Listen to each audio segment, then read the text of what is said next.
What's up guys, Romsicle here, and this is the SK68S, a 65% keyboard, and it's the optical switch version of the GK68.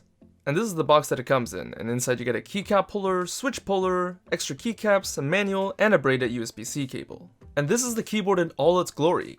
Right away you can tell it's got a pretty typical look to it. You have a high profile case with a 6% typing angle that's made of ABS plastic, which makes it light yet sturdy. And on the left corner we have a recessed USB-C port. And taking a look at the bottom, there aren't any kickstand feet here, but you do get some nice anti-slip rubber feet. And we do have a power button in the middle because this is a Bluetooth keyboard. On the top we have our PBT dye sublimation DSA profile keycaps, meaning all the keycaps are the same exact height and the lettering will never come off. And since these are made with PBT material, the keycaps will stay shine free for a very long time.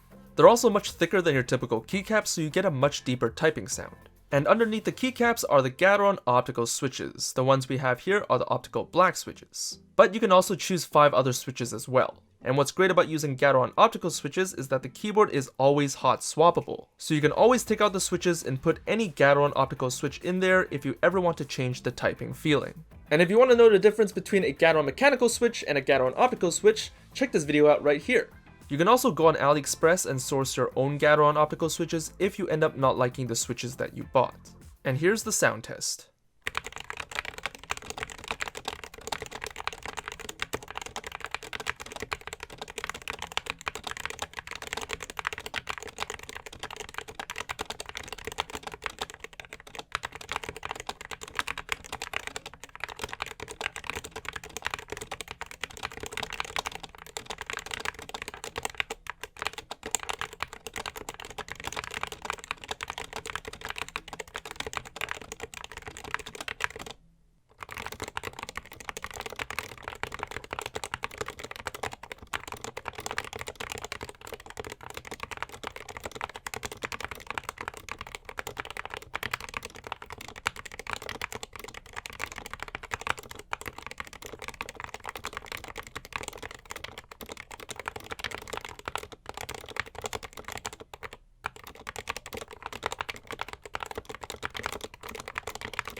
And yes, this keyboard also has RGB, and what's great about these gateron optical switches is that the housing has this magnifying top housing that makes it much brighter than your typical mechanical switch. The main controls are function close bracket for the main effects, while function open bracket has many reactive effects. And as usual, function up and down controls brightness, while function left and right controls the effect speed. Now let's talk about some features. As mentioned before, we do have a power button on the keyboard because this is the S variant of the keyboard, and that means we have 5.1 Bluetooth connectivity. You can connect up to 3 devices simultaneously by using Z, X, or C, making it real easy to switch between devices. You also have a downloadable program that makes this keyboard even more customizable. You can remap keys, create macros, and have full LED control. Another thing to know about this keyboard is that when it's in wireless mode, it's in 6-key rollover, but when you plug it into your computer, it becomes N-key rollover. In terms of the downsides, unfortunately the stabilizers aren't the best because they're pretty loose on the plate, so the typing experience is a bit affected even if you choose to lube the stabilizers. And despite this keyboard being hot swappable, because you're using gateron optical switches, you can only use gateron optical switches. So it's not compatible with any 3 or 5 pin switches, which is a major downside for enthusiasts.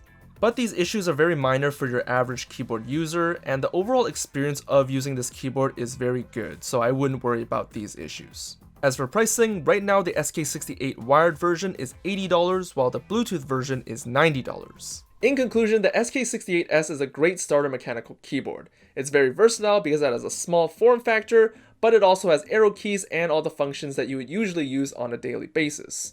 But of course, if you're someone who uses the numpad a lot, this is obviously not the keyboard for you.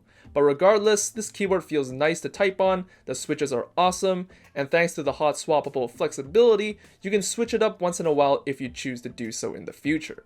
The program that comes with the keyboard isn't necessary, but it's definitely helpful in making the keyboard a little more personal. And the mobility of the Bluetooth connectivity is awesome for anyone who just wants a wireless setup, or for someone who is always working on the go. I definitely recommend this keyboard for anyone who's starting to get into mechanical keyboards because it just fits so well with any environment you're in. But what do you guys think? Let me know in the comments down below.